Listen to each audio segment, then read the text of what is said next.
came to serve you. Come on, get inside. This is 6 yet. It's almost. Get in.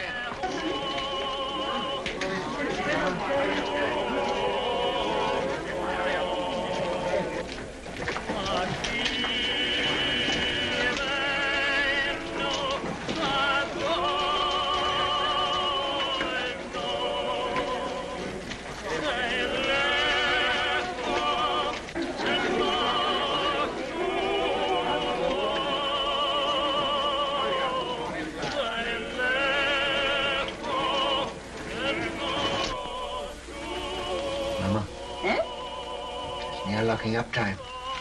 The money hasn't come yet. It's a long road from Hamburg. It'll be here in the morning. Yes, but if anything should happen, all that money, 10,000 gulden. Eh? So much this journey? 7,000 in one lump from Prince Lowenstein's agent, and then all the small sums, 10,000 at least. The roads are dangerous. Tomorrow morning it'll be here. Ah, we should be thankful, Maya. Business is good, eh? Nearly 1,000 gulden since morning. Mama. Eh? That agent. Did you notice him? What? There he sat, sly and smiling, planning to rob this poor old Jew Rothschild. And here I was, so innocent, a little child, a baby, in fact. And there was that fine old clock that his master had sent him to bargain for. Yeah. And when at last I let him have it for less money than it cost me, I could see in his eyes how pleased he was that he got the better of this little baby. Sold it under cost? A spat to catch a mackerel, Mama. He thinks he's so clever, and I'm so stupid. Always make them think they're clever.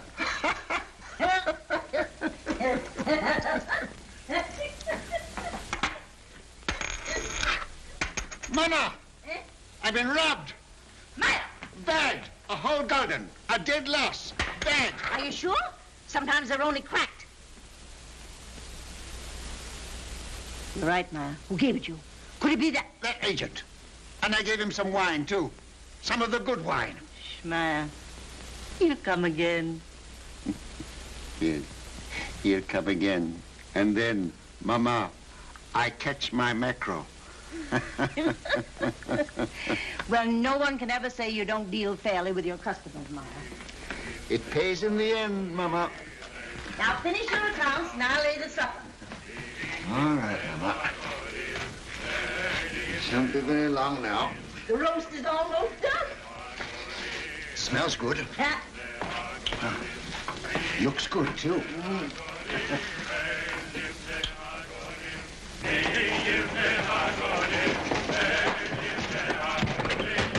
Mama, quick, it's Nathan. Mama, the tax collector. Oh. Papa, the tax collector. He's down the street. Shut the door. The tax collector, boys.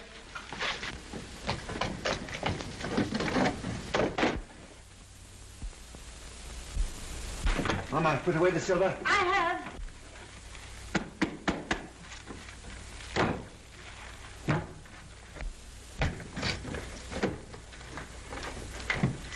Don't forget my account book. Oh, run away. What do you know about it? Everything that's in one collector goes. Take those hats off. Here, Mama. Yes.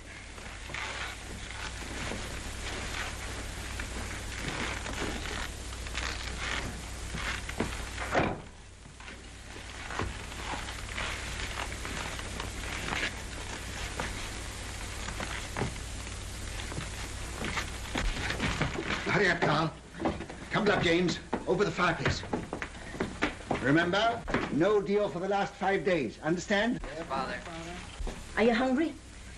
Not so very. Then look hungry. Look hungry. Ansel Solomon, you remain below. Mama, hide the roast.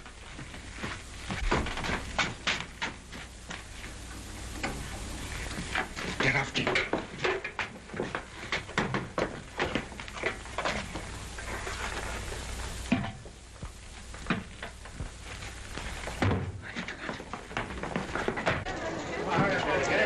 We'll take Rothschild next. Mama, take your sewing and sit there. Nathan, by me. Nathan, take your hands out of your pockets. Open up, Jew.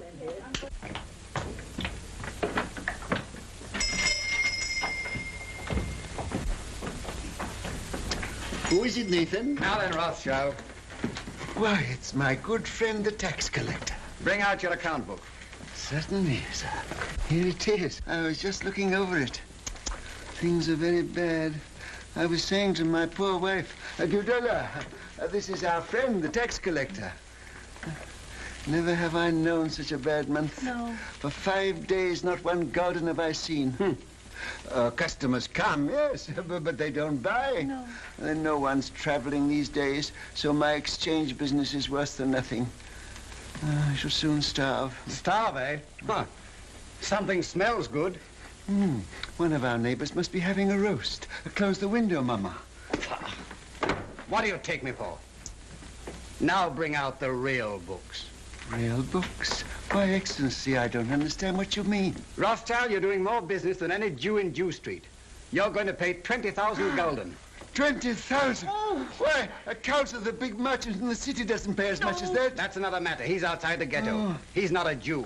Oh, if you were going to kill me this instant, I could barely raise 1,000 gulden. Upstairs. That's the house. Pull the beds apart.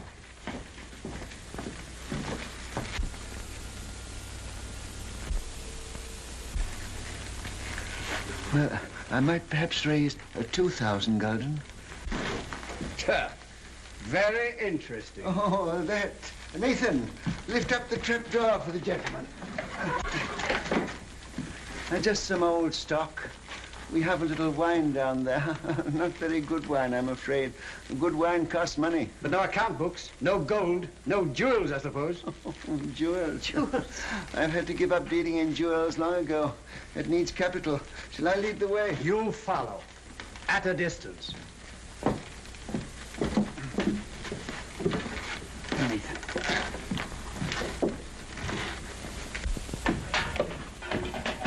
Stand up, Jew boys.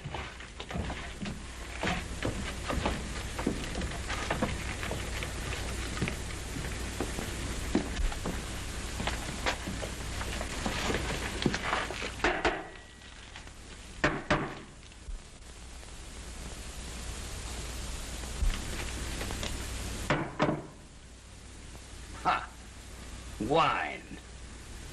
Fill up a cup. But that's green, Excellency. Do as I say. Oh, it had wine in it after all, eh?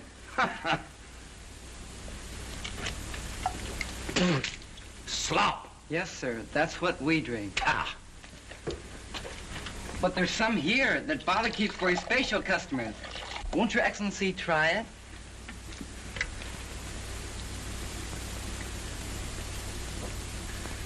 Ah.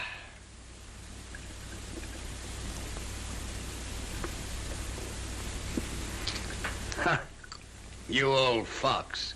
It's good. Your Excellency does us honor. Rothschild, apparently you've been telling me the truth. So do you know what I'm going to do? No, Excellency. I'm going to charge you 20,000 gulden just the same. But I can't do it. There's not that much money in the whole ghetto. Rothschild, you'd like to pay only 2,000 gulden again, wouldn't you? Yes, Excellency.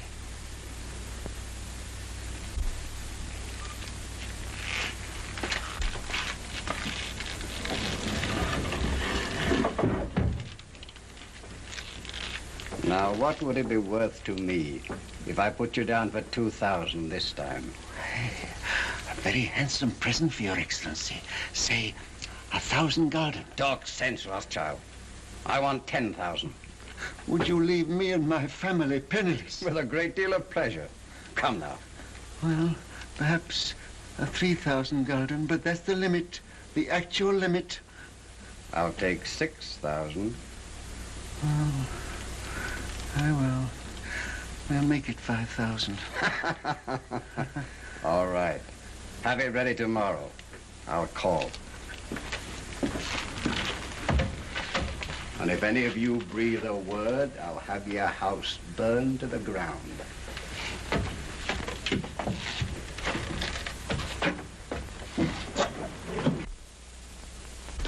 Boys, you did well. Nathan, you're a smart lad. That wine, Mama, you should have seen him. And after all, a 5,000 gulden isn't as bad as it might have been. No. But it is bad to have to pay away 5,000 gulden. Not as bad as having to pay away 20,000, Father.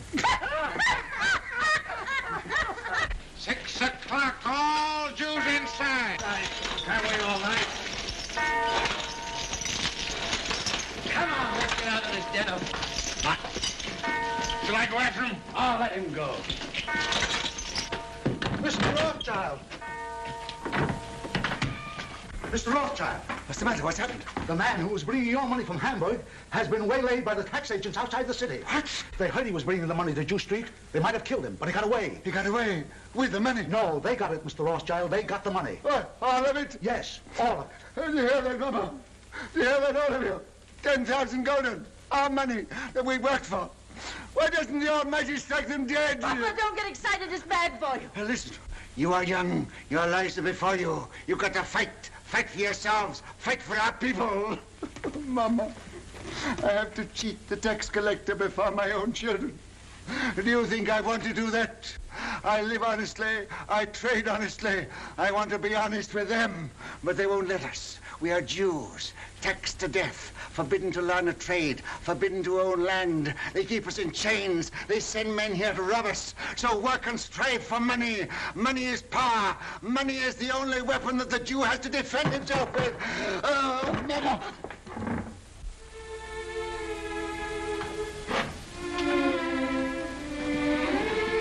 Come, he wants to speak with you. All of you.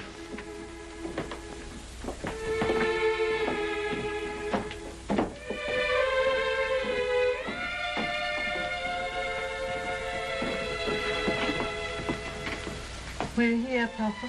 All of us. My sons, when I go, I leave you in your mama's care. She is wise, far wiser than I, and good. Do always as she says, and you will grow rich. Come closer.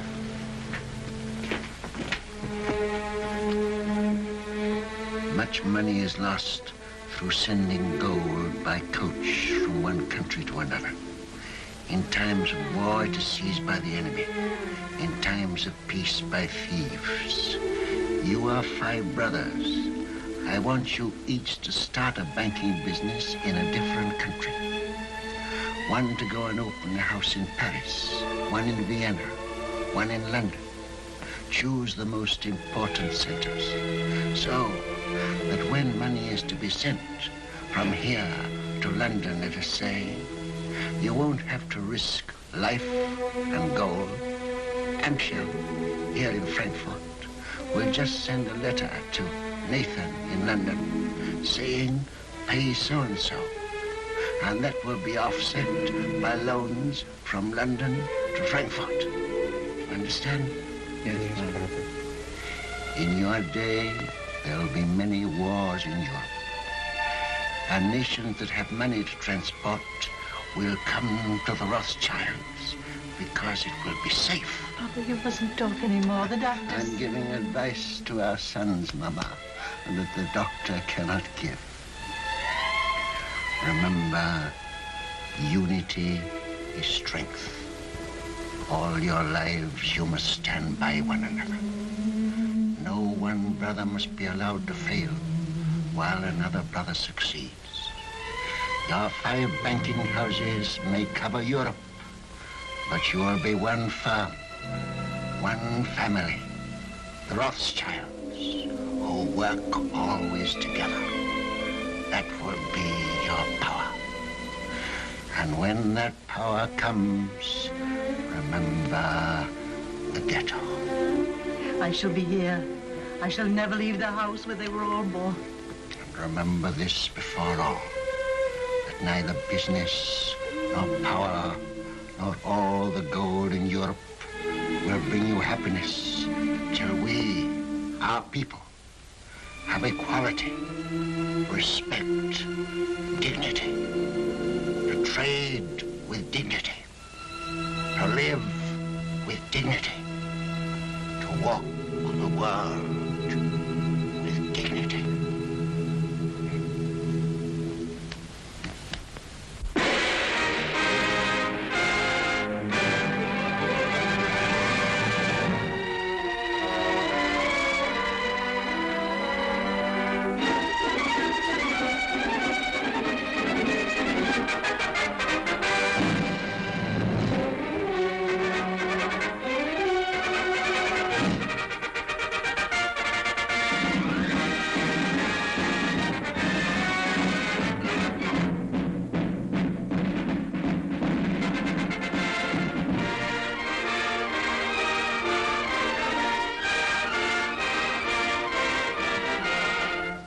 If Napoleon is to be beaten in the East, we must have 15 million florins immediately, and more later.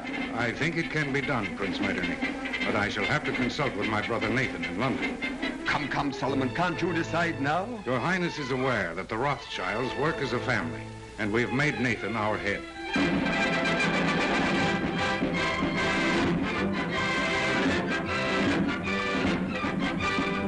The Rothschild. There can be no peace in Europe as long as Napoleon controls Italy. 16 million ducats as soon as possible. If your Highness will keep the utmost secrecy, I will endeavor to obtain the consent of my brothers.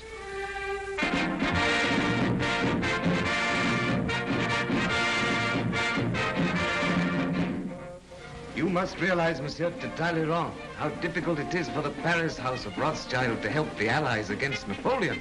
My dear Monsieur James, I will be as secret as the grave, but we must have 50 million francs.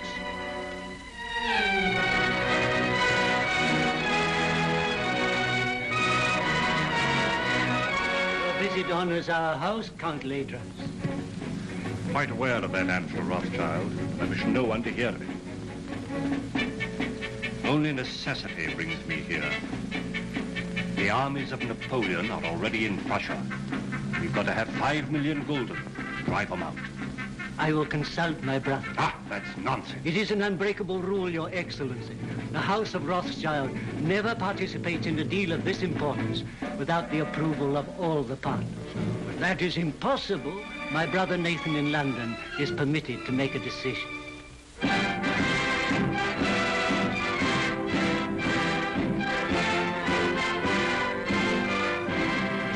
It may be that just one more loan will carry us to victory. You've been most generous, you and your brothers too. And I can assure you, sir, that His Majesty fully realizes that the House of Rothschild has already contributed 10 times as much as any other banking house in Europe. Captain Fitzroy arrived this morning from Wellington's headquarters, and he's told me how much the General appreciates what you've done. Lord Wellington's language on the battlefield can't be repeated, sir. But I've heard him declare that he wouldn't swap any one of those 5 Rothschilds for any 5 of Napoleon's brigade. May I tell the Prime Minister you agree to one more loan? Do you realize, gentlemen, that the Allies are drawing on us throughout Europe? It's money that wins wars. It's money that makes wars. With 5 million pounds, we can hold Napoleon at bay. Mr. Harris, tell the Prime Minister I decline to raise 5 million pounds to keep the Allies fighting Napoleon.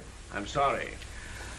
But you can tell Lord Wellington that the 5 Rothschilds will let him have 10 million if he'll guarantee to smash Napoleon. Oh, excuse my hat, gentlemen.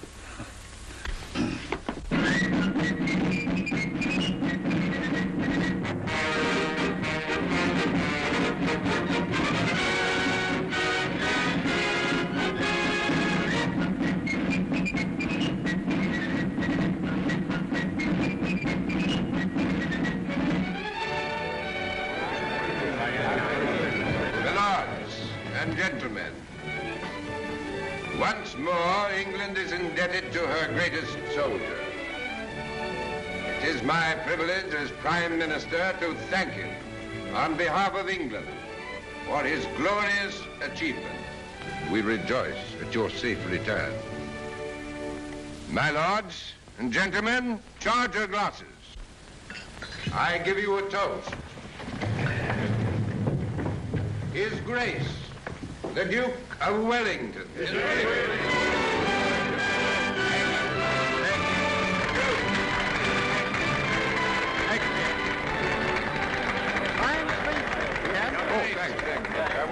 Well, that's over. Empty. Who's got some snuff here? Yeah. England's the greatest soldier. Yeah, that's all right. May I shake your hand, Your Grace? Thank you. Yeah, here it is. Why wasn't Rothschild here? There was some feeling. Wasn't he asked? Well, no, Your Grace. Some of these people... Wasn't the man who paid for these dash wars important enough? It wasn't a question of importance. It was... If he can't come here, I suppose we can still go there. Hey, Fitz. Yes, sir. Just as soon as I can get away, we're going to call on Nathan Rothschild. He ought to have been here. Dash slight, I call it. More snuff. You know where the old boy lives? Very well indeed, sir.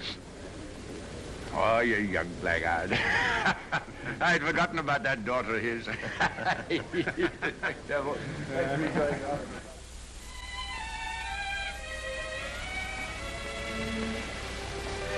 Darling, No, I'm not sorry. Not in the least. neither am I. Just started. I've been trying to tell you for a long time. I've wanted to kiss you. Yes, I know that. But when it came, it was so sudden, it rather frightened me. Frightened? The captain of the guards to protect you? Ridiculous. Well, the captain of the guards is a very dangerous person. Only to his rivals. You know you're a very conceited young man. Hmm? You haven't even asked me if I loved you. Well, don't you? Yes, I do. I love you more than anything else in the world.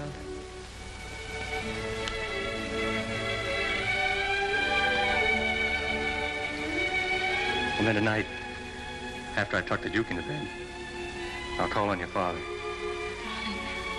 My speech to him is all ready. I've rehearsed it not less than 1,000 times. To trees at night, to guns, even to horses.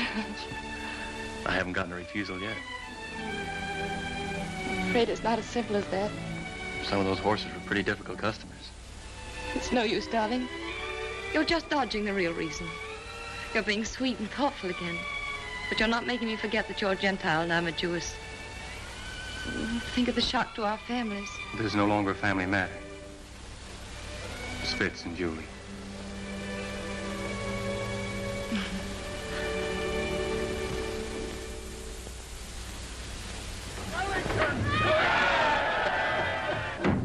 Hush.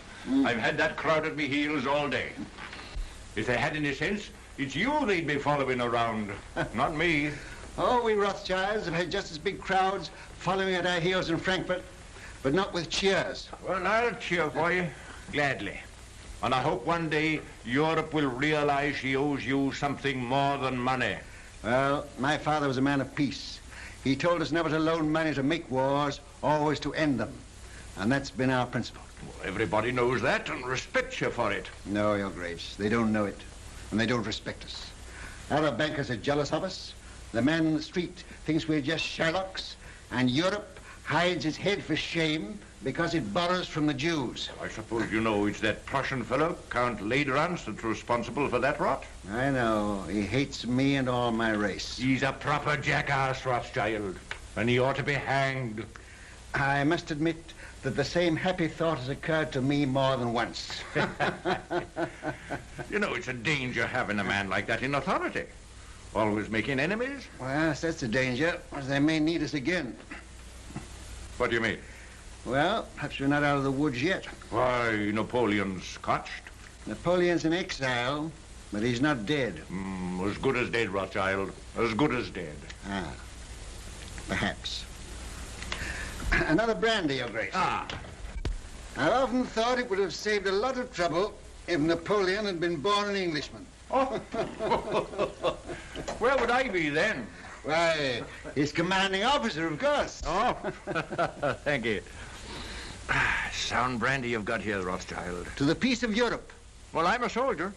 But I'll drink to that. I see, Rothschild. A little secret. Mind you, I oughtn't to tell you this, but I just heard this morning that they're going to float a dash big loan to put France on her feet. An enormous loan. The biggest thing ever issued. Yes? Well, they've got to do something. France has had 20 years of war and the whole country's torn up. But now they've got peace. They're going to get together, the 5 allied powers, and help her out. And the banking house that floats this loan will at once become the most powerful in Europe. Its prestige will be enormous. That's it. And now's your chance. Your Grace, I can't sufficiently thank you for this information. Mind you, it's a dark secret. But it serves the chuckleheads right for telling me. They ought to know by now I can't keep a secret. Send a message to Mr. Roth and ask him to come to me here at once. Yes, sir. We'll drink to the house that floats the new French loan. To the house of Rothschild. And its greatest member. Huh. Ah, there you are. Miss Julie. Your Grace?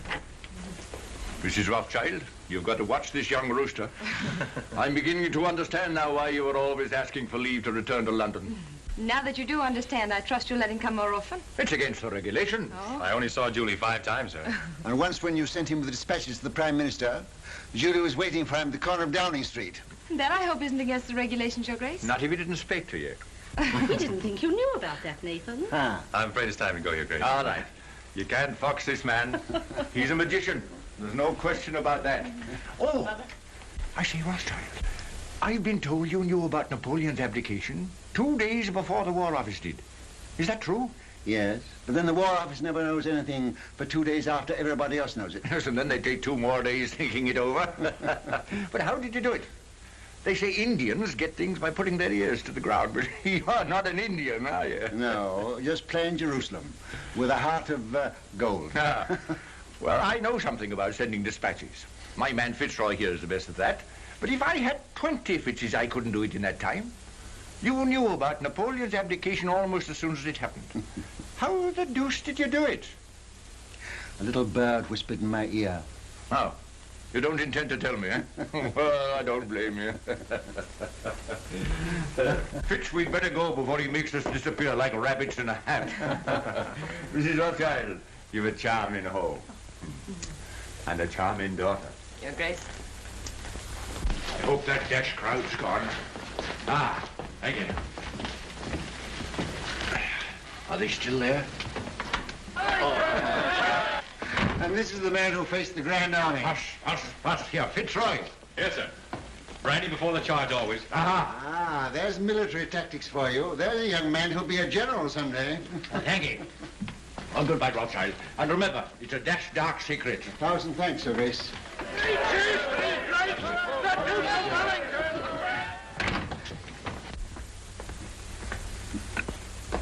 There he goes, longing for the peace and the quiet of the battlefield. Yes, sir. Mom, I ought to be very happy, but I'm not quite. What is it, dear? Fitz says it's nobody's business but ours, just his and mine. But it's his wretched family I'm thinking of. You know, Mother, nearly all of his aunts are duchesses and countesses, and oh, I'm so afraid they'll turn up their noses. He doesn't object to our money, I hope. No, he says he's willing to overlook that. Oh, I'm glad to hear that. Father, please don't think of Fitz like that. Please don't. You're hurting her, Nathan. Isn't that rather cruel? Oh, no, it's my fault. I never told Father I really cared as much as I do. And you didn't either of you think I knew. We businessmen are not supposed to notice unimportant things like daughters and wives. You should know better than that, Hannah. Well, I knew she loved him, but we thought we'd tell you when you got to know him better. Julie, you know the tradition of our family. A Rothschild to marry a Rothschild. But I wasn't a Rothschild, Nathan. No, but you were Hannah. And you were one of our race. That's what frightens me, Mom. These dreadful prejudices. Could we bear it? Could Fitz bear it? I won't pretend, Julie, that I wouldn't rather you married one of your own people. It's a cruel barrier. Yes. But the world's changed a bit, especially in England. There's no Jew Street here, and they're lifting other chains from us, too. So, perhaps... Oh, no, don't say perhaps. Say yes. What do you think, Hannah? I think girls should be allowed to make their own choice. Ah, I'm not sure that I agree with you. Oh, but this girl, Father. Well, it's about the first time that I've known a Rothschild to make a bad bargain. You are a Rothschild. And the Duke of Wellington has told me that the Rothschilds did a great deal for Europe during the war. Now, what have your Fitzroys done? Nothing. Beyond repeatedly getting leave of absence from duty and showing an unaccountable interest in orchids. And a remarkable taste in women. That doesn't show strength of character. Any fool could fall in love with you. Oh, but not any fool could get your consent. He hasn't tried But yet. he will. And when he does, you'll see him. Oh, you darling. Here's Roth looking positively shocked. Don't go, Julie. Oh, but I must. I'm engaged. Where are you going, Julie? I'm going out to the orchid house. Look at the orchids. Roth, I sent for you because I have tremendous news. This message must go to each of my brothers at once. By what His Grace calls our magic. Great news. Yes, indeed.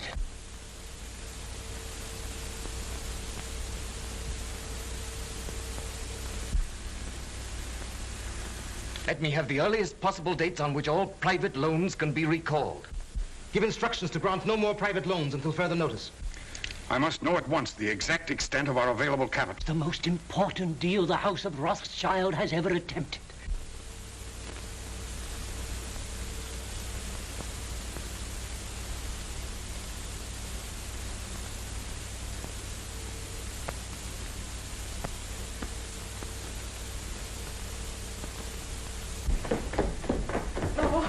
Let me look at you.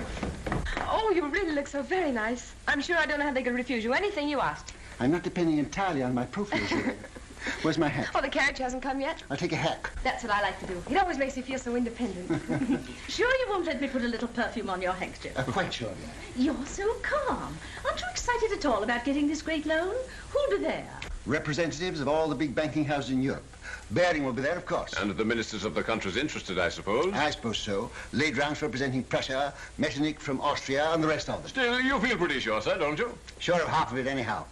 I have private information that ours was the best bid. The largest loan in history.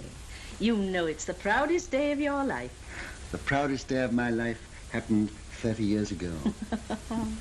I shan't draw an easy breath. Don't worry. When I say that no other banking house in Europe can match our bid, I'm not guessing, I know. And now where's my hat? On your head, I believe.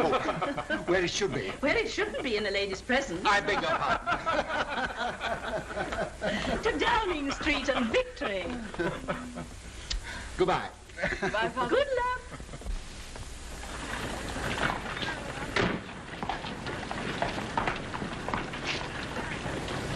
Thank you, sir.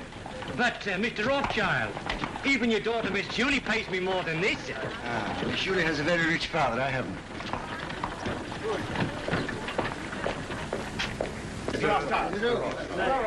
Mr. Gameler. Mr. Rothschild. How do you do? Very well, sir. How are you, Rothschild? Hello, Hope. Am I too early or too late? Early. They're still in the conference room. Oh, thanks. My lords and gentlemen.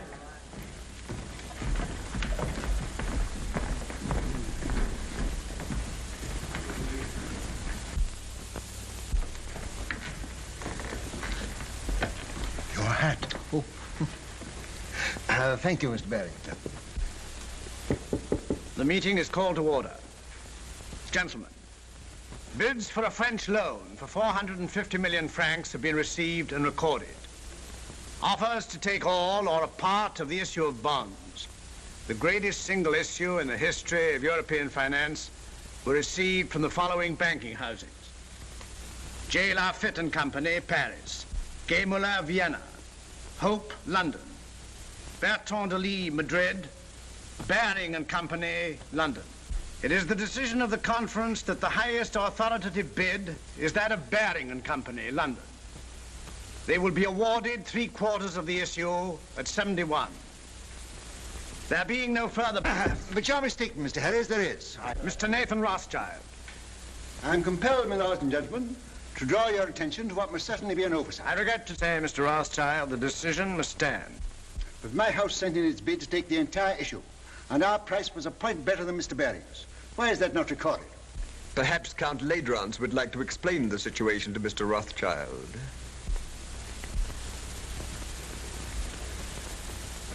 Your Excellency. Your bid was received, Mr. Rothschild. But to put it as delicately as possible, it was thrown out, shall we say, on a technicality. A technicality? What am I to understand by that? You are at liberty to give my statement any interpretation you choose. You mean, in brief, I am a Jew? Likewise, in brief, I do. Gentlemen, I must accept your decision. But since Count Ladrance has been frank enough to admit the reason for our exclusion, I venture to advise him that these attacks on my race are ignorant and futile. He may strike and strike again. A Jew falls, 1,000 are wounded, but the race lives on. For unfortunately for His Excellency, we are evidently eternal.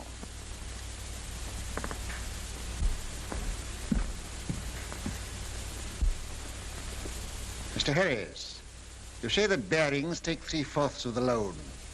May I ask who takes the other 1/4? That is being taken up by Count Ladrance, Prince Metternich, Count Talleyrand. I see. A family party. Good day, gentlemen. Your luck is out, Mr. Rothschild.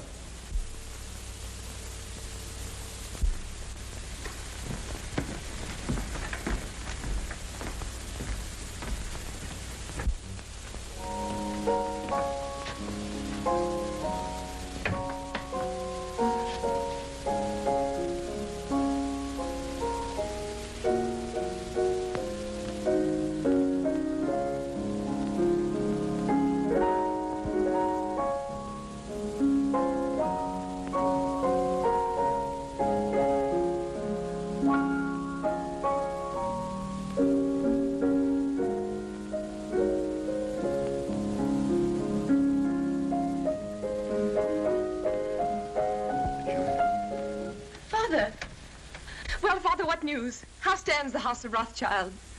Well, they've been throwing stones at it.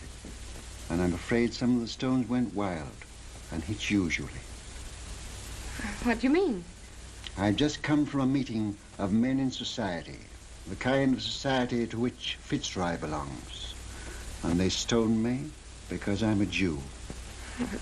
Fitzroy isn't that sort. Julie, you must give him up. Give him up? I can't. I know best. But you don't love him, I do. Will he continue to love you? Father, this isn't like you. You've always fought for what you wanted and got it.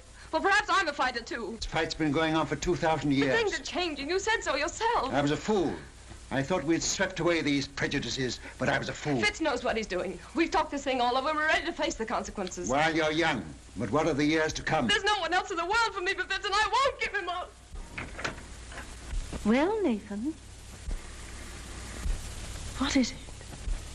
They didn't outbid you. Yes. My bid was thrown out on a technicality. A technicality? Because I'm a Jew. But they did me a great service. They showed me just how they were going to behave to Julie if she married into their set.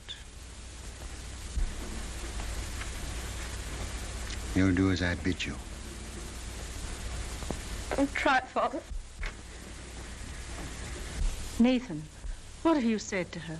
You can't ruin their lives. No, I'm going to save them. Hannah, she mustn't continue to see this man. You must get her away. But where? Take her to Frankfurt and take her at once. Excuse me, sir. I heard the result of the meeting and came to offer my sympathy. Oh, well, thanks. If you have any spare sympathy, you might keep a little in reserve for Baring, Ladrance and Company. I don't think they need it, sir. No, but they may later.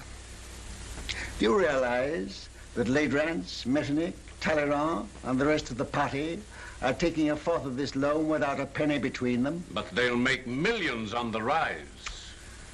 Ah. He's tired. Perhaps I'd better call again later. Ralph, Sir. if you could buy government 4% bonds at 60, would you pay 74 for them? No, sir. Would you, Hannah? Goodness me, no. I thought not.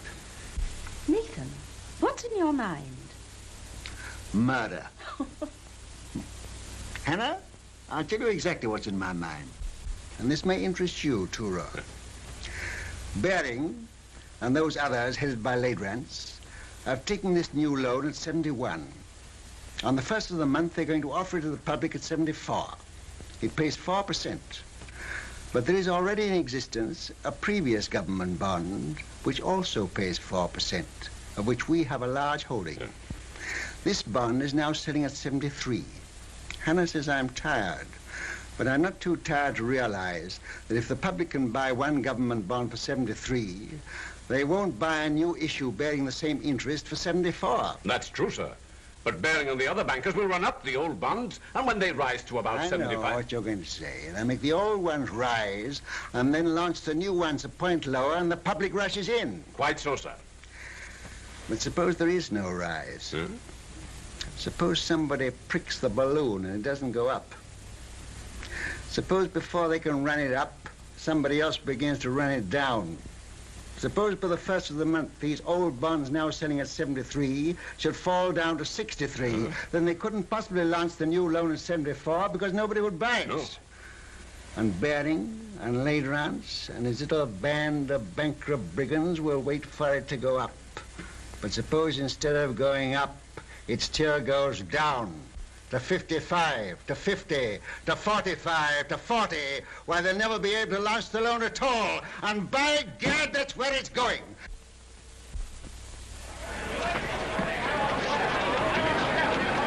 Sell. Sell.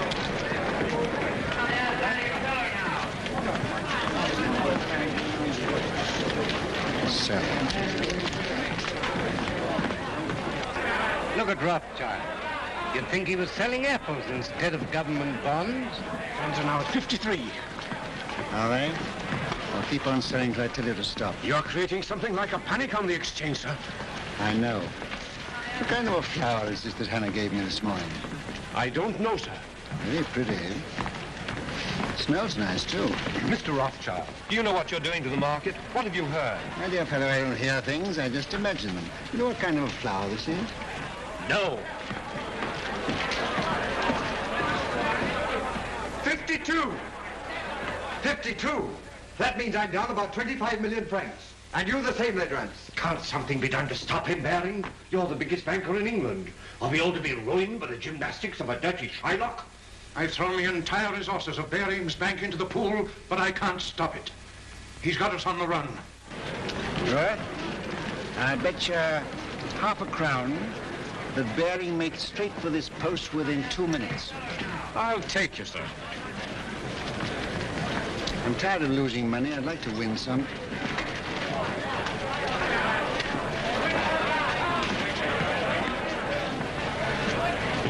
You're a magician, sir. Here he is. Mr. Rothschild, I don't have to tell you this is nothing less than slaughter. You know my position. I'm responsible for this new issue at 71, and you're making it impossible for me to put it on the market. We are both bankers. You knew I ought to have had a share of this loan. Why did you shut me out? Certain pressure was brought to bear on me. Ha! Ladrans. Well, yes. Then let Ladrans speak for himself. All right, Mr. Bering. I'll come. I'll follow you.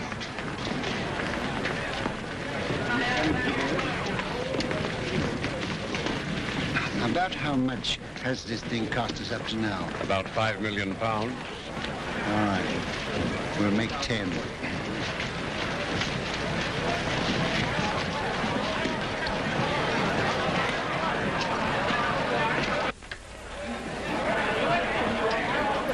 I hope I haven't kept you waiting, gentlemen, because I know you must all be very busy. We sent for you, Rothschild, to make you an offer. You resent being left out of this loan. Mr. Bering, as you know, holds 3/4 of it. He is prepared to part with half of that to you. Will that satisfy you? What about the other quarter?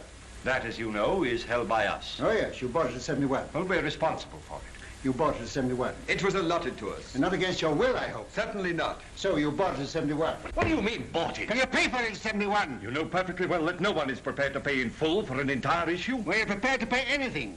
Could you have stood a 10-point drop? No. You took him for a rise. You're financially irresponsible, the whole lot of you, except Mr. Barry. Well, I know just how much money you've got, each one of you. And if I like to hold down the market till after the first of the month, and I can, you're all ruined and dishonored, including Baring's Bank. Now, I'll rescue you on one condition. That you pass me the entire issue at 68. That's impossible. Now, what excuse can we offer to the public? Just say it was found necessary. On what grounds? Oh, on a technicality. No. Very well. Wait, please. We have to deal with Mr. Rothschild.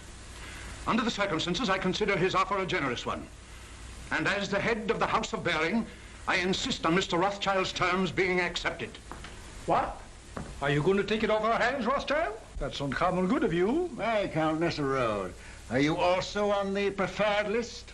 Yes, but I much prefer to be off of it. Well, we've no choice. I accept. I say yes without hesitation. Complete Rance? Very well.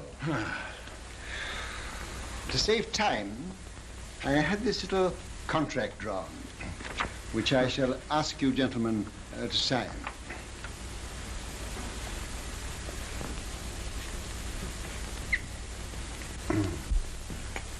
You seem to have been very sure of yourself. I was. Quite. Will you sign first?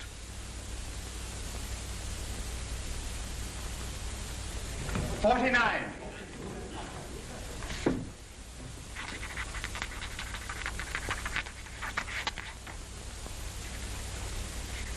You won your fight with me, Jew. But remember, victory may be bought too dearly.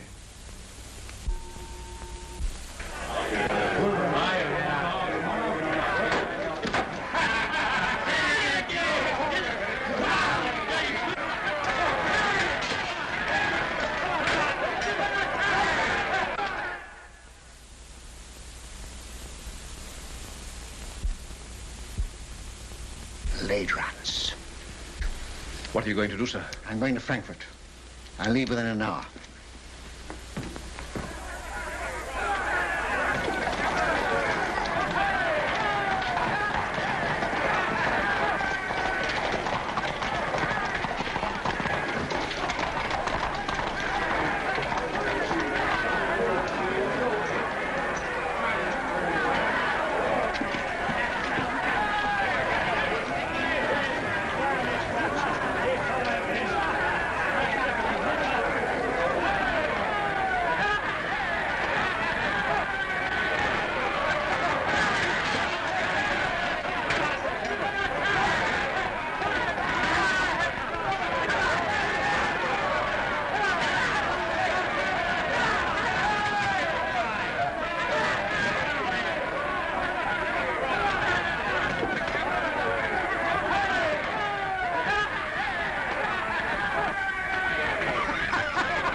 Take your pills and get out. You're no good.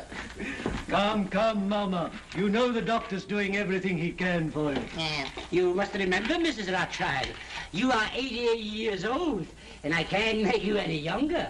I'm not asking you to make me any younger. I'm asking you to make me older. She's better.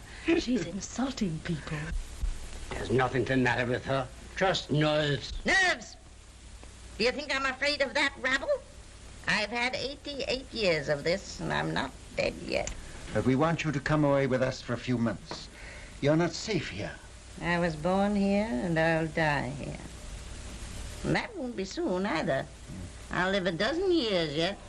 Nathan, you ought to know enough about bargains to know the Lord isn't going to take me at 88 when he can get me at 100. Well, Nathan, what's brought you here all of a sudden? He came to see his wife and family. What have you been doing that girl of yours? She goes mewing about like a cat that's lost her kittens. She needs a change. She needs a husband, that's what's the matter with her. What about one of the Goldschmidt boys? I'm afraid Julie has ideas of her own. Then leave her alone. She's no fool.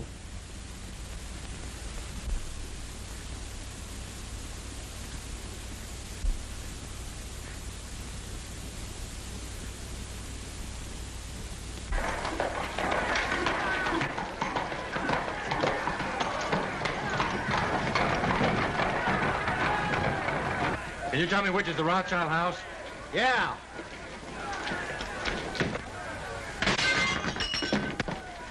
That's it.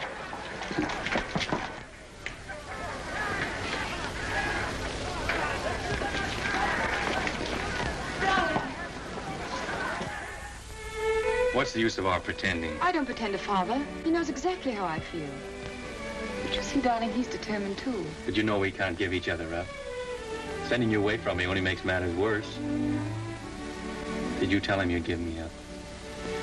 I told him I'd try. I don't seem to be trying very hard, do I?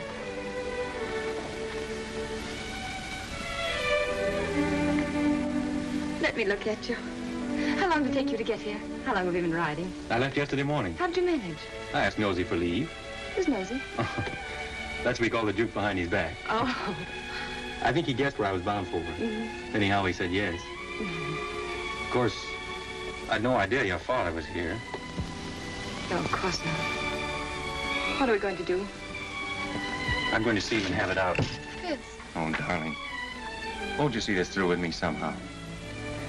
I've got you and I'm going to keep you.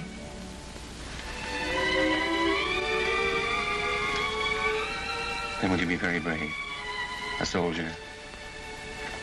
And wear this ring. Oh, yes.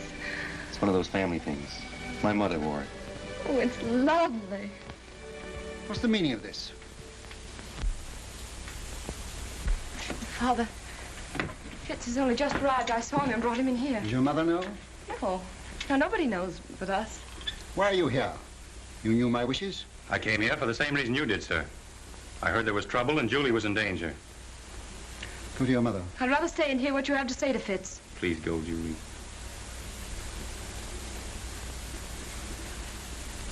It's no use, Father.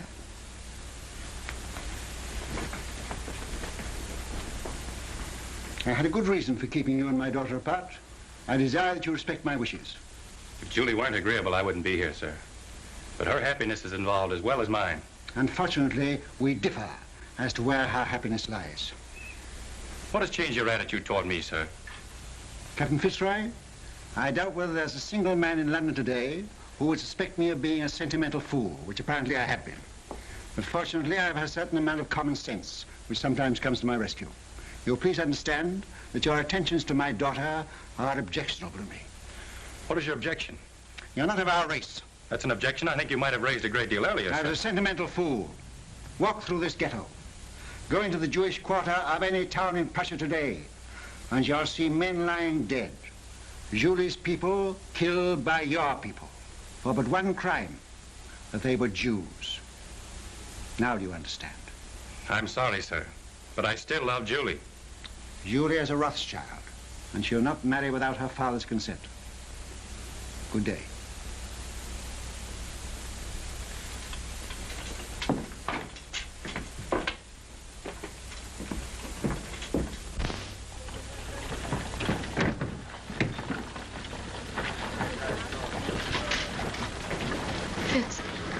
Fitz, no matter what happens, no matter even if what Father says is true, I love you.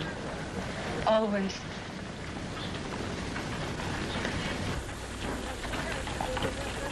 The Jews of Prussia know that this uprising is the direct result of your quarrel with Ladrans, and that has made them bitter against you. Fools, Nathan has done more for the Jews in England than any man who ever lived. England isn't Prussia, Mama. Ladrans has his agents everywhere. They spread lies and propaganda. You've got to put the screws on. Money is the only screws we have. And now, with Napoleon in exile, Ladrans and the Allies need us no more. It's queer, isn't it? We fight for the peace of Europe, and with peace, we lose our power. Well, you've got to do something. They burned down the Levy's house last night, and they burned down this one if they dared, but they're afraid of me. You tell all those kings and ministers you feed that if they don't stop this outrage, you'll stop their pocket money. If I thought Ledrans would listen, if I thought I could make him call off his dogs, I'd go to him. But now, don't worry, Nathan, and make yourself sick. The Lord isn't going to desert us. So take a rest. Leave the work to him. If there was only some way you could handle Ledrans. For the sake of our Jewish people, I think you should go to him, Nathan. grovel at his feet, eh? All right. If you think so, I'll go. He must have his price, and whatever it is, I'll pay it.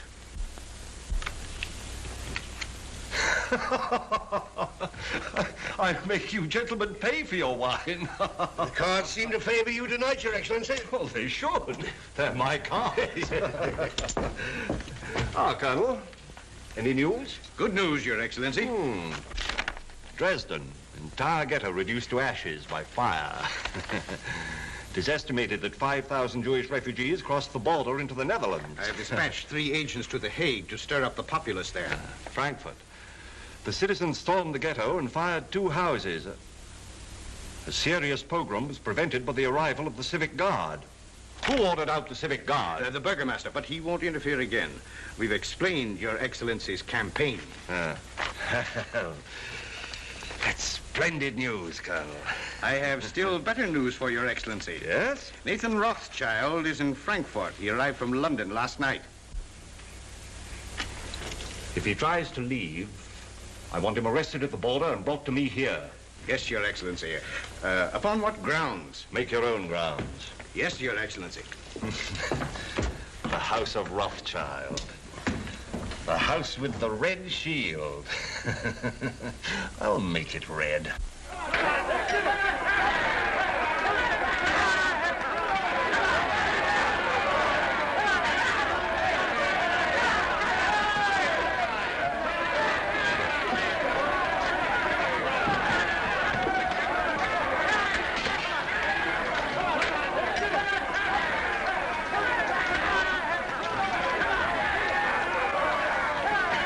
That's him, the one in the heavy coat. Goodbye, sir. And I promise you I won't come back without an agreement from Ledrans to stop this pope, whatever the cost may be. May God be with you. Send word to stop his carriage as he starts to pass through the city gate. Seize him and place him under arrest. Quick. Mr. Rothschild! Mr. Rothschild! What is it, Schumann? This message just arrived at the office, sir. It's from Mr. Nathan. Me? Yes, sir.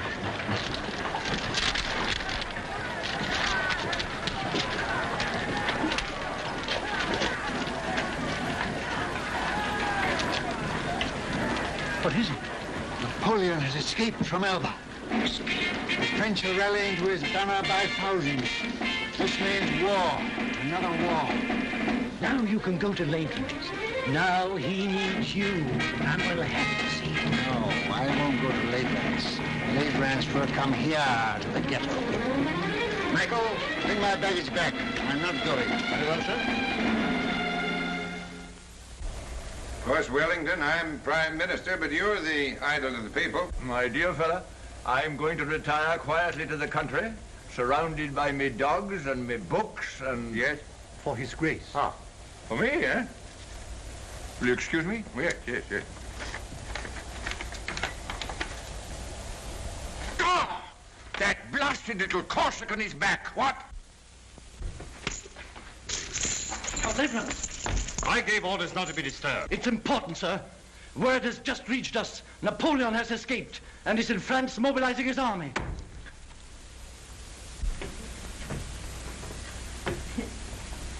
Mama, dear. Yes?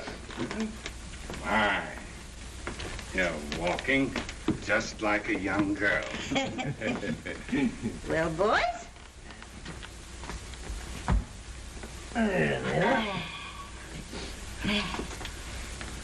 Come here. Let's have another look at you. Yeah, you're all growing up, aren't you? Nathan, I think you're getting fat. I'm proud of you. All of you. Your father would have been 92 today. Ours is the richest banking house in Europe, and we're still being kicked. It looks as though we haven't played our cards very well, doesn't it? Perhaps we haven't. I'm not criticizing. I think we're open to criticism, Mama. And that's what has brought us all together here today. Oh, is it? I thought you came here to see me. It seems it takes a war and a Jewish pogrom to get us all together nowadays. Now, that's not fair, Mama. You know we're Well, almost don't let's waste time in compliments. What have you come for? James. Nathan, you run the English house, and so you have the sea between you and trouble. But we, Carl and Solomon and Amschel and I, are here in the furnace. I know. And with Napoleon on the map again, our position is intolerable. Napoleon will be in Paris in a week, with the whole army rallying to his banner and deserting Louis. Napoleon's soldiers must be paid, and if he can't borrow money, he'll take it. Has he suggested a loan? Yes. He sent for me as head of the Paris house. I went to see him in Lyon, and he made a definite proposal. Now listen, Nathan, before you give an opinion. We've issued 450 million francs worth of bonds for a government which started packing at the first blast of a bugle. Napoleon guarantees the payment of these bonds down to the last centime, and on future loans he agrees to double the interest offered by his enemies. What have the Allies to offer us? From the simple standpoint of business, we shouldn't hesitate a day longer. A refusal to support Napoleon means not only the probable loss of a murderous sum, but James's Paris business, my Naples business, will be wiped out like that. And Amschel's and Solomon's are in great danger. It's no longer a question with me. We should support Napoleon. As far as I can see, the Allies seem to be under the thumb of a tyrant from Austria and a scoundrel from Prussia. Metternich and Leidrans. Mama has said we are still being kicked. And she's right. For a quarter of a century we have stood with the Allies, and apart from what we've got out of it personally, houses, fine clothes, carriages, as Jews, we are just where we started, in the Jew street, waiting for the chains to be put up. I agree with the others. We've got to transfer our support to Napoleon and start over again with him. Well, son? You're right, all of you. Every word you've said is true. But still, we must fight Napoleon. Why?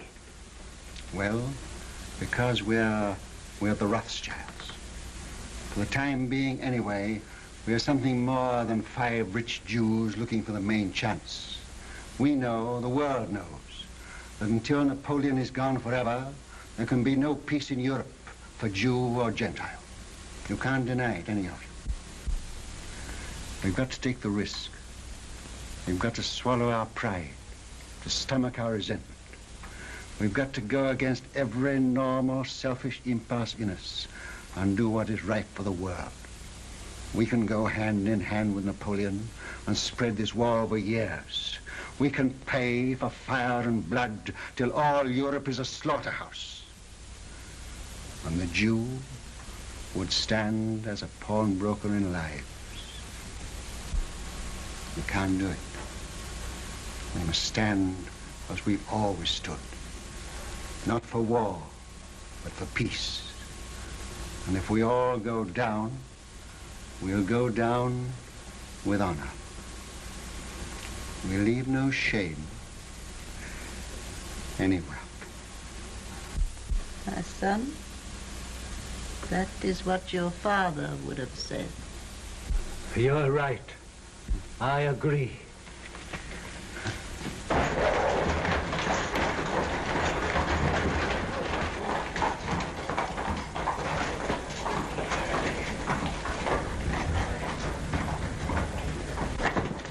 The House with the Red Shield, Your Excellency.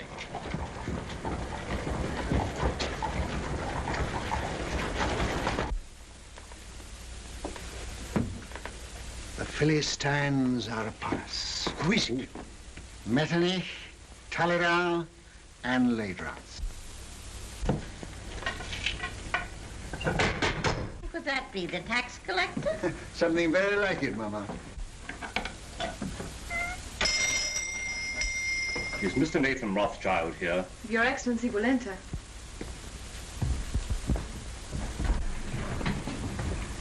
Lords, This is a great pleasure. But how did you find your way? The Duke of Wellington was kind enough to supply us with a guide, Captain Fitzroy, who has, I believe, been here before. Won't you come in? My brothers and I were speaking of you only this moment. Prince Metternich? I won't burden you with introductions, except perhaps to my mother, who was startled by your arrival. She thought you were the tax collector, Count L'Aidrance. Welcome to our ghetto. You will forgive this unexpected visit. Certainly. We were expecting it. Then we may assume you know precisely why we are here. Not the precise amount, but approximately. May I congratulate you on your brilliant sons, Madame Rothschild? Yes, I'm told I'm the mother of half the loans in Europe. I am here at the request of the Duke of Wellington and the Allied governments. In that case, my brothers too are interested. Won't you sit down? We will not intrude very long. Well, you're chained in at 6. Speaking for myself, I admit that I come as a penitent. We've not always treated you quite fairly, Nathan. And now, frankly, we need you. You should join Wellington on the field of battle. He once told me that the test of a great general is to know when to retreat and to have the courage to do it. The Allies need money, and we're not asking you to give anything. You're money lenders, and you'll get your interest. You sure of that? Don't you trust the powers? No, Austria's bankrupt. France is already in the hands of Napoleon. And so is Italy. Why don't you go to the other bankers? Your own bankers. We have not sufficient capital. You mean they won't take the chance? What if Napoleon wins? I suppose there must be a certain amount of risk in your business. No, we ask security. What security can you offer us? Then don't say you're not asking us to give anything. You're asking us to give a great deal. I see no reason for prolonging this meeting.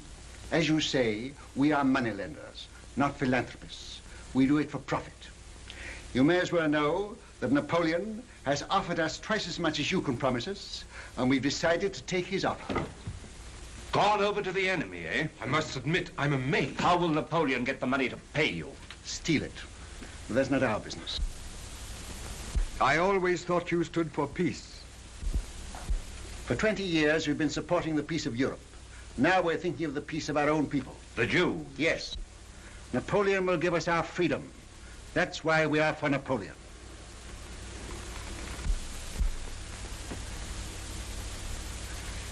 Is that your only reason for deserting the Allies? I resent being cross-questioned by you, Count L'Aidrance.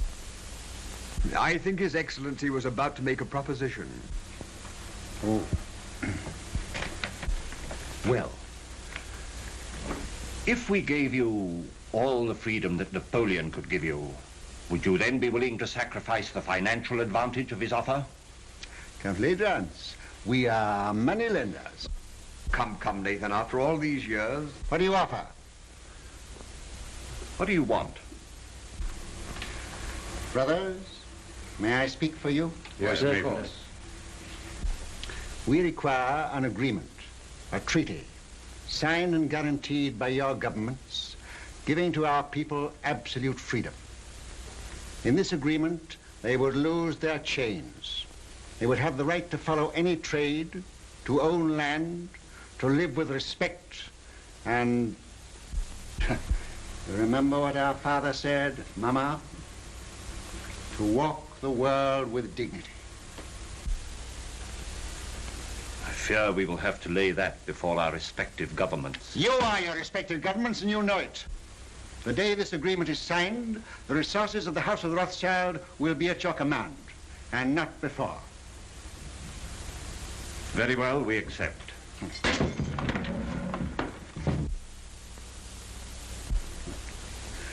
Pray excuse this, my lords. Some Gentile has evidently strayed into our quarter.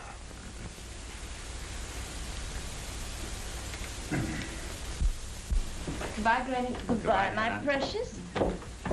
Goodbye, dear. Who's got my hat? Oh, here you are, Father. Oh. James. Father, I'll go on out the carriage with Michael. All right, my dear. James, it's of vital importance that we should have first-hand news from the field of battle. Somebody to be close to Wellington's troops. Whom can we trust? In time of war, nobody. What about you? Will you do it? Yes, and I'll get word to you every day. Of every move they make, the instant they make it, and always by the usual method. Mama? I'll come to the door with you. Oh.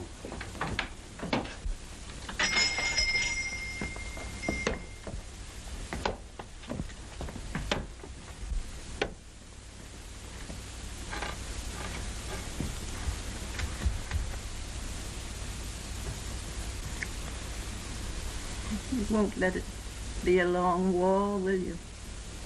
It shall be just as short as our money can make it.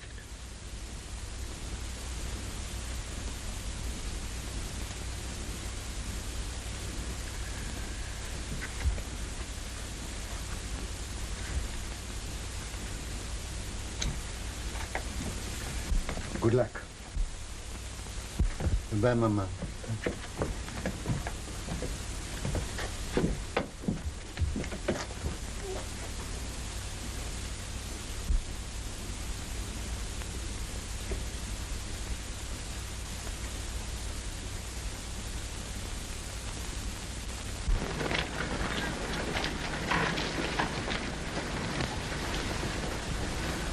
It's a horse, dear.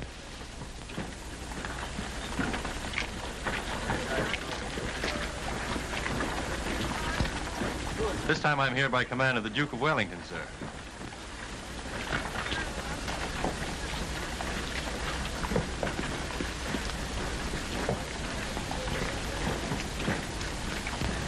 Give me the ring quickly. Darling.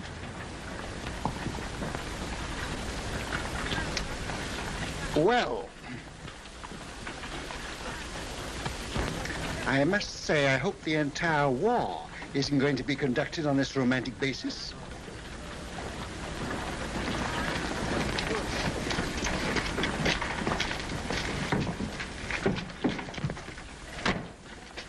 Captain Fitzroy, I give Napoleon 100 days, no longer.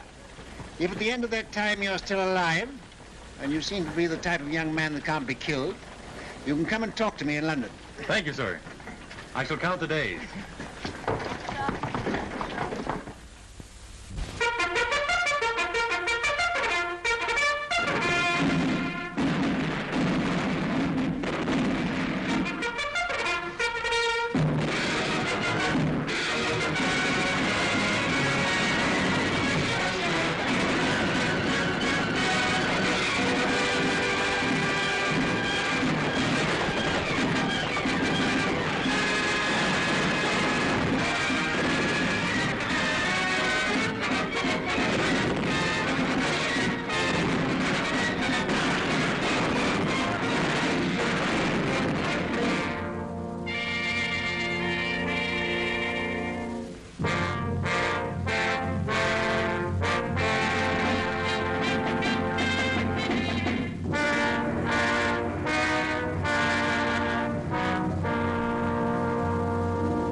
Nathan, the Times says there's a rumor that the stock exchange won't open today. I wish it were true, but it isn't. Hannah, sit down. When people become rich, very rich, they have grave responsibilities. I know. I mean moral responsibilities that come with money that poor people never know. Yes? Could you bear to be poor? Really poor? I'm asking you now because tonight may be too late. Tell me what you mean. I'm buying on the stock exchange when everyone else is selling. I'm risking everything we have to save the credit of England. I'm sticking to the bargain I made. But things look bad for us, Hannah. Very bad. Are you doing what you feel you should do? Yes. Do what you think is right. And if you fail, I'll love you all the more.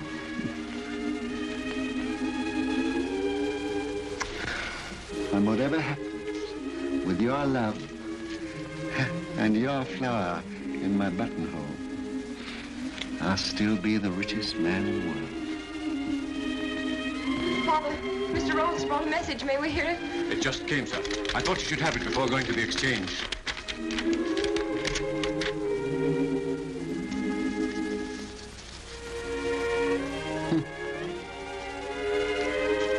Napoleon has thrown entire Grand Army against Wellington. James. Worse and worse.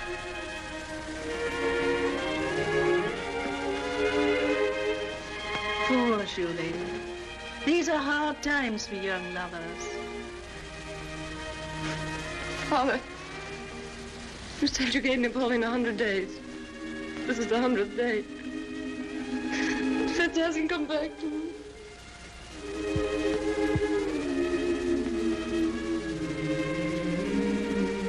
Remember, I'm a magician.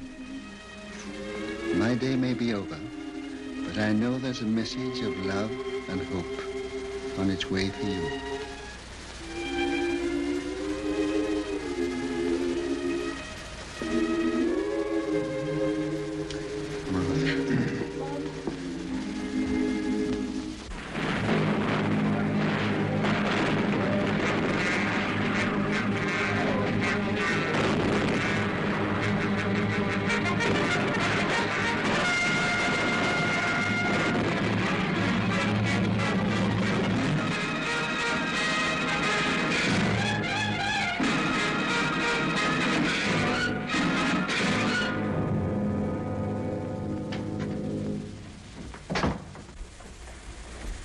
Am I to continue to buy?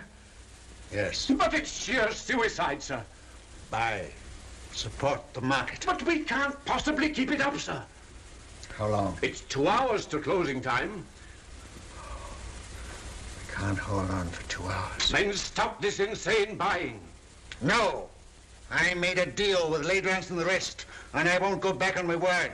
Buy till we break. But do you realize, sir, that you're holding more than any man ever held in the history of the stock exchange? We've picked our horse, we'll back it till it drops. But here are messages from your brothers begging you to hold back. You're alone in your judgment. Are you blind?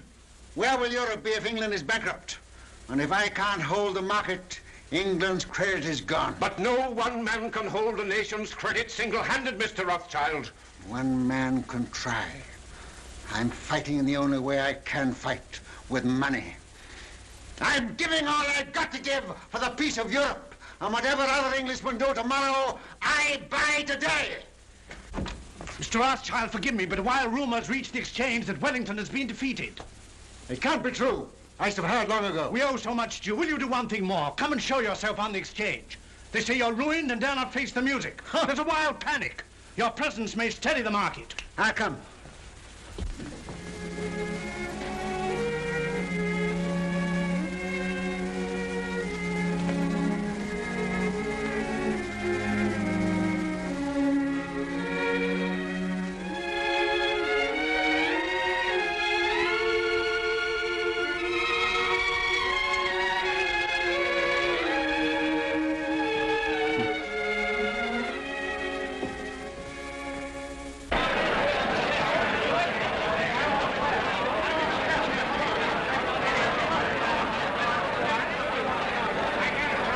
Too late, Mr. Rothschild. You backed the wrong horse this time. Rothschild, you've lost your luck.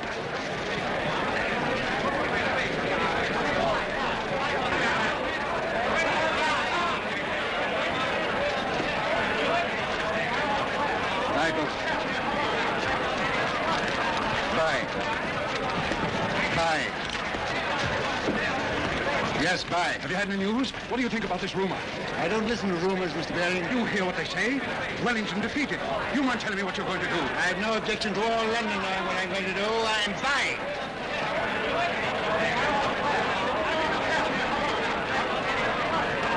Mrs. Rothschild asked me to give you this.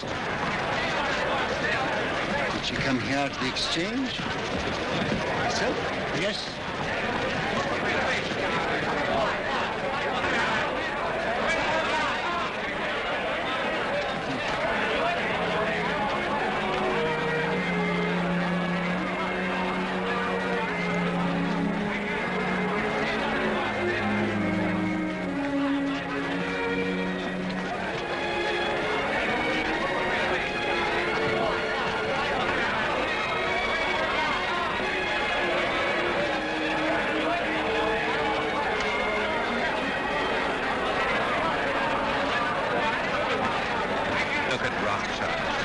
ever see such a cold-blooded fish?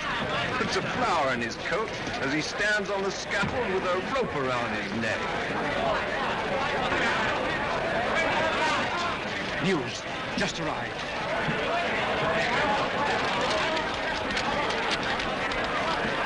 And James.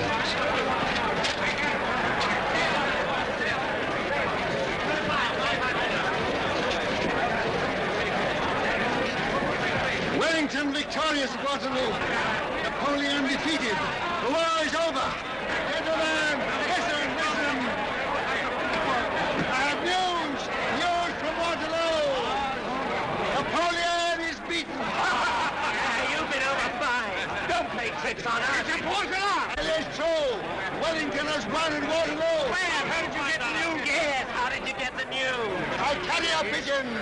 My pigeon post from the battlefield. Now you know our secret. Now will you buy? Buy with every security you have. Buy without security. Buy with your coat on your back. Buy.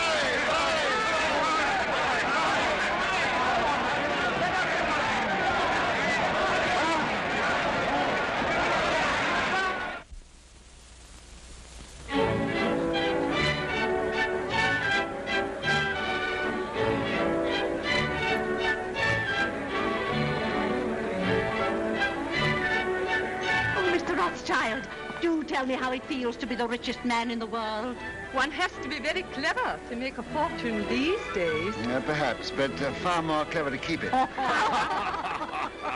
Really? Well, I wish you'd tell me how to make money on the stock exchange. What's the recipe? Oh, same as for a cold bath. Quick in and quick out. Excuse me.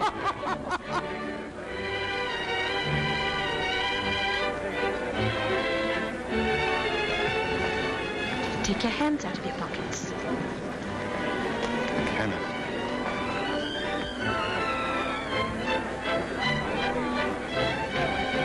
Strange, isn't it? That young people like that should be just as interested in romance as you and I are. May I congratulate you, young people? Thank you, Your Grace. Nathan, you're worried about something. Yes, and I am. I'm confoundedly worried. What is it? Well, Mr. Rothschild, my congratulations. Harry, George, just the man I wanted to see. I'm very worried. Which knee do I kneel on when I go before His Royal Highness?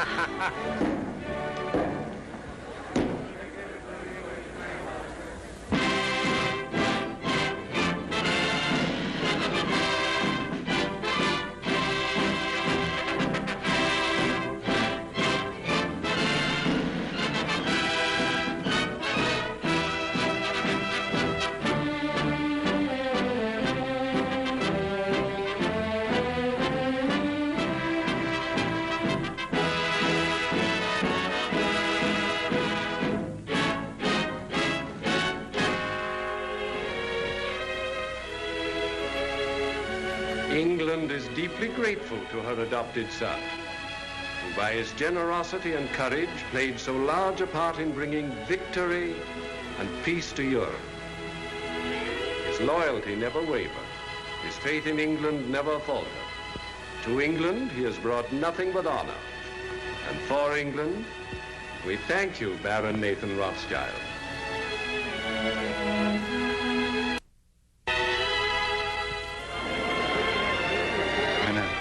I used the wrong knee.